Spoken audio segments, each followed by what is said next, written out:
Hey guys, let's do a step-by-step guide as to how to fill out your online application for your police record. Let's get started.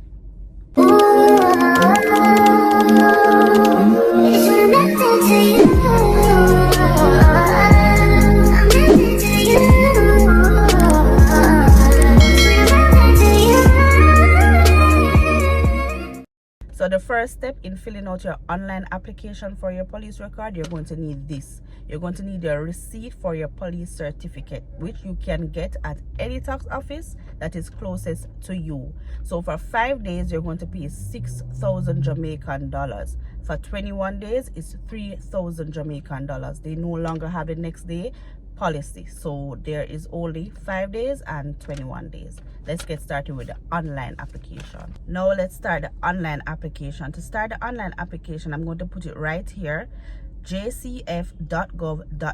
that is where you're going to go on Google or any internet search engine that you have. Type in jcf.gov.jm.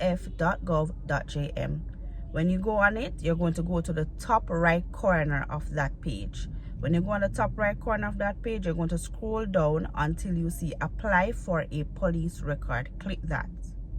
When you click that, there's things that they will tell you, certain things that I have said in the beginning, such as $3,000 for the 21 days regular service that you need to pay at the tax office first, or the 6,000 express service, and also $8,000 for next day. But as you can see, that is temporarily suspended.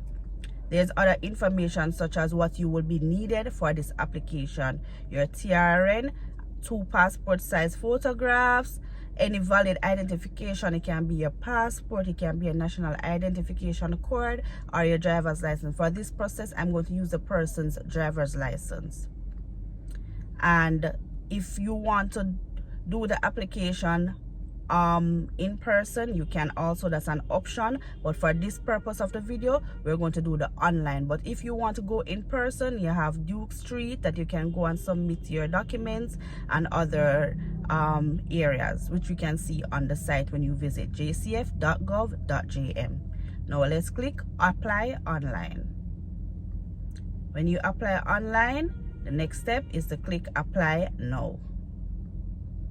So the first thing we're going to put in is to select the tax code number. So the tax code number is what you paid for. So for the purpose of this one, this person paid for 5 days. So we're going to select 5 days. Next, you're going to put in your receipt number, then your TRN number. All of these are very much straightforward. So most of these information I'm going to put in offline and then come back. So when you reach to the location, that is the location where you purchased the receipt from. The person purchased it at Portmore, so that's where I'll go. That's the tax office they use. The service cost, just enter the amount that you paid, and the receipt year, month, and date. So I'm going to do all of that and then come back, click validate receipt, and then we'll move on to the next step. So stay tuned, guys. So guys, I have done the steps to validate the receipt that I paid for at the tax office, and this is what comes up: validation successful. All right guys, so now we reach step 2, which is to set an appointment.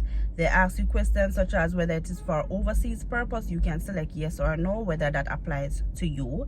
Then you're going to type of identification. Remember, you can use your driver's license, the electoral ID, or your passport as you're seeing on the screen. Then you enter that number for any identification that you will be using. All right, here is the next step. You're going to upload your passport size photo. Ensure that the one that you have on soft copy is taken properly. All right, ensure that it's very much lined up properly when you're uploading it. Then you're going to upload your overseas online passport if it should be used. If it's for an overseas purpose, then you upload your passport and you click next. I'm going to enter the person's personal information first because this is self-explanatory, and then I will click next and come back to you guys. So stay tuned. Okay guys, so now we're finished with that identification part, which was step 2. Now we're at step 3, which is your personal information. So now they want you to select the appointment date, location, type, and where is closest to you. whether you want to also send in the certificate by either physical location or email. So these information, you know, these are self-explanatory. Example, the location, appointment date, I'm going to select the closest one, and they only give me one option here, which is the Kingston branch. Select the type, which is either 5 days, type of service 5 days or 21 days. Again, we paid for the 5 days. Select the fingerprint location. They only give me the closest one to me, which is 56 Duke Street in Kingston. So all of these are self-explanatory. So I'm going to fill out these offline and come back again when we're on to step 4. It's 6 of 6 that you need to fill out for the online application. Guys, we are now at step 4 of 6, which is the identification part. Self-explanatory again, your first name, middle name, last name, the gender. So basically I give you information about yourself, so you alone will know this. These are information that I have to fill out offline and then come back. But again, the next step is identification, about yourself, date of birth, your phone number, occupation, your email address, the current address that you are situated at, where you're from, the country is Jamaica, place of birth, and the parish, and you click next. These are information about you. So I will do that offline and then come back again to step 5. See how easy that is, guys? Let's go. All right, guys, so now we're at step 5, which is the pickup location. Here they want you to state the purpose for the police record, the reasons, and the company or the organization, or if you're going to the embassy, who is requiring for you to get this police record. That's basically the information. You're going to put in the name, you're going to put in the address for the company, or if it's for embassy purpose, and then you're going to state your reason. I'm going to do this offline and then come back, and then we're going to be 6 of 6, and we're going to see what's next. Now let's go. All right, guys, so step 6 of 6 is completed.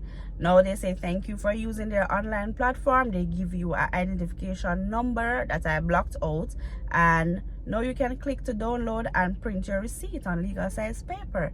So now I'm going to tell you what's next after you have finished that. Let's go. All right, guys, so now that you have completed the online application, the next step is to download the application form that they have sent to you. So once you download that, print it on legal size paper. You're going to take along with you a passport size photograph, the same one that you uploaded. You're going to take that along with you, along with the receipt that you got from the tax office that is closest to you, and you're going to take also with you your identification card, either your driver's license, your passport, or your electoral ID. That is that when you're going for your appointment. And at the day of the appointment, you're going to do a small interview, and then you're going to do your fingerprint. So you're going to do all of that on the day of your appointment. That is the date that you have selected on the online application. When that is completed, they're going to tell you when you can collect your police record certificate and where to collect it. And that is it. That's basically it. Very easy. You don't have to go through the long line or the long steps. So I hope you guys enjoyed this video, and it was very informative. If you have any questions, please comment it down below and let me know. Like, share, and subscribe for more videos like this. Thank you guys for being on the journey with me. Bye for now.